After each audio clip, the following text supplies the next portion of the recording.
నమస్తే, welcome to NSTV news. ముందుగా ముఖ్యాంశాలు.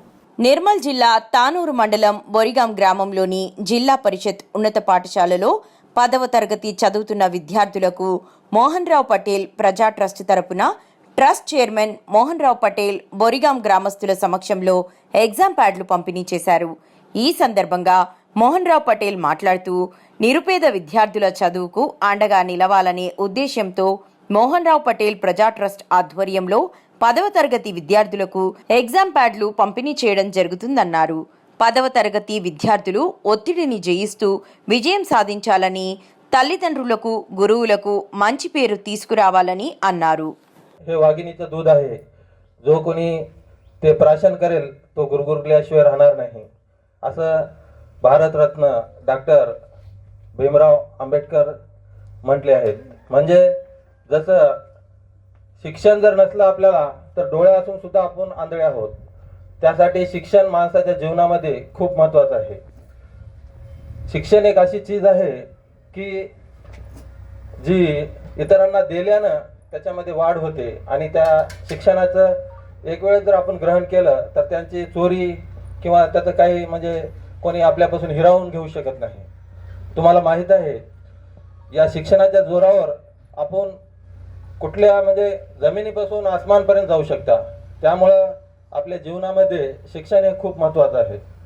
तुम्हाला माहीत आहे, आजच्या प्रतिस्पर्धेच्या युगामध्ये, कॉम्पिटिशनच्या युगामध्ये जर येणाऱ्या काळामध्ये समजा तुम्हाला कोणती कलेक्टरची जॉब अचीव करायची असेल किंवा दुसरे कोणते ग्रुप 2चे ग्रुप 3चे जरी जॉब पाहिजेत असतील तर त्यासाठी तुम्हाला मोठमोठ्या शहरामध्ये जाऊन कोचिंग घ्यावं लागते. तर आपल्या गोरगरिबाच्या विद्यार्थ्यांना ते परवडणार नाही, कारण आपले सर्वांचे मायबाप हे शेतामध्ये राबणारे शेतकरी शेतमजूर आहेत. त्या सर्वांची अडचण लक्षात घेऊन मोहनराव पाटील साहेब गेल्या वर्षीपासून महिषामध्ये मोहनराव पाटील प्रजा ट्रस्टच्या माध्यमातून स्टडी सर्कल चालू केलेत. त्या स्टडी सर्कलमध्ये अभ्यास करून गेल्या वर्षी जवळपास 20 विद्यार्थी सरकारी नोकरीमध्ये लागलेत.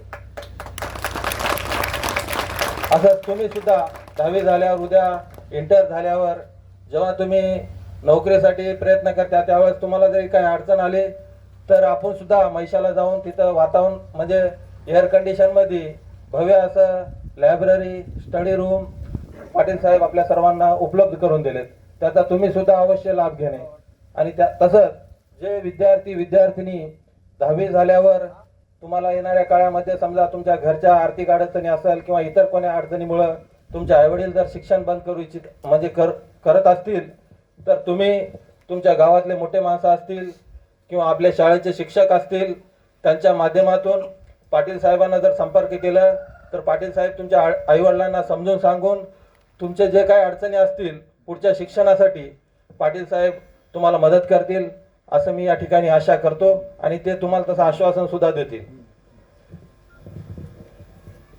असं पाटील साहेबांचा प्रजा ट्रस्ट आपल्या मुधोळ तालुक्यामध्ये शिक्षणच नाही तर त्याच्याबरोबर म्हणजे नैसर्गिक आपत्ती येत असेल कोणावर, समजा कोणी आपले शेतकरी बांधव शेतातून येत असते वेळेस किंवा अपघाती कोणी पुरामध्ये वाहून गेलं किंवा कोणाचं घर शॉर्ट सर्किट असेल, इतर कोणत्या अग्नीच्या कारणामुळे जळून गेलं किंवा कोणाला साप चावलं किंवा कोणाला शॉक लागलं, असं विविध अपघाती कोणाचा मृत्यू झाला तर प्रजा ट्रस्टच्या माध्यमातून लागलीच म्हणजे पाटील साहेबला समजल्याबरोबर त्यांच्या घरी जाऊन त्यांचं सांत्वन करून त्यांना 10,000 रुपयाचा आर्थिक मदत देतात.